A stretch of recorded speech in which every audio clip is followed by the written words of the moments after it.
Hello, and welcome to School Health Presents Talkin Tech with Dr. Ray. In this episode, we are going to take a look at an alternative use for a finger switch. For those of you unfamiliar with the finger switch, this is the type of switch that can actually be attached via a Velcro strap to a thumb, to fingers, to a hand, and used in a couple of different ways. I was just working with a group the other day where we had a student that needed the larger side and was simply going to put their fingers so that they could activate the switch simply by a subtle movement. The other way that this can be designed is to have the fingers either on the sides or even on the top.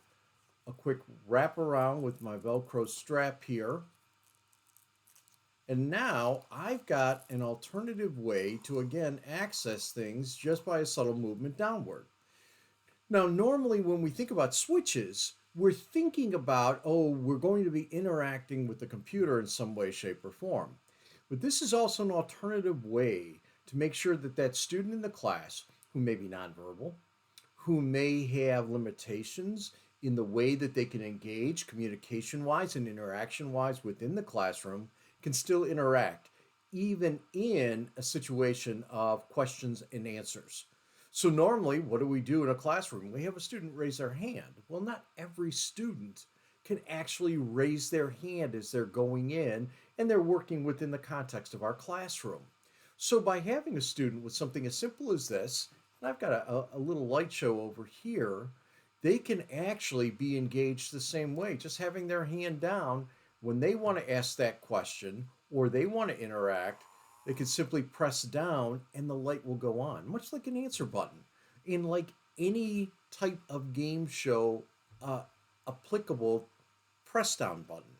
And so what we're doing here is we're offering an opportunity to take a switch that normally would be used in specific instances, but be able to use it for another purpose as we go through. Now, some of you might be saying, well, okay, that's great, but what if the student doesn't necessarily need that finger switch or have the ability to use the finger switch? What can we do?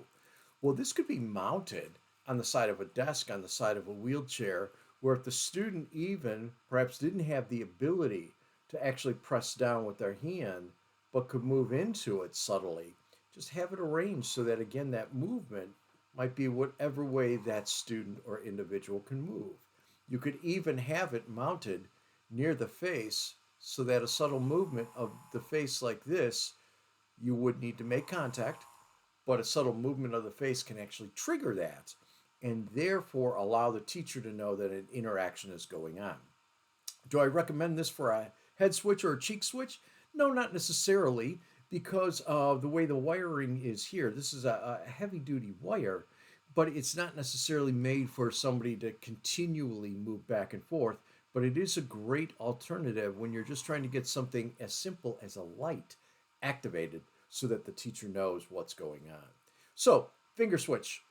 A lot of different ways you can use it. You don't just need to use it with the fingers also, but it is a great way to increase inclusivity within our classrooms by having it as the lead way for a student to engage via questions, comments, or anything else instead of raising their hand.